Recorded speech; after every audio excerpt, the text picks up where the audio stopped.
আজ আমরা বিশেষভাবে সৌভাগ্যবান এবং সম্মানিত যে বাংলাদেশের 3 বারের নির্বাচিত প্রধানমন্ত্রী বীর মুক্তিযোদ্ধা শহীদ রাষ্ট্রপতি জিয়াউর রহমানের স্ত্রী খালেদা জিয়া আজ এখানে আমাদের মধ্যে উপস্থিত আছেন।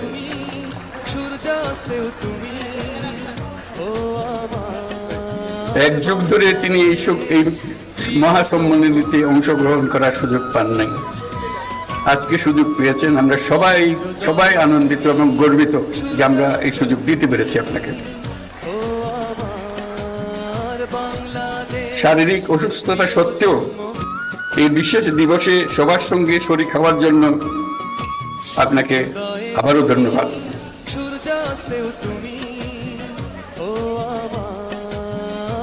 আমরা তার আশু রোগমুক্তি কামনা করছি এবং এই অনুষ্ঠানে বিশেষভাবে স্বাগত জানাচ্ছি।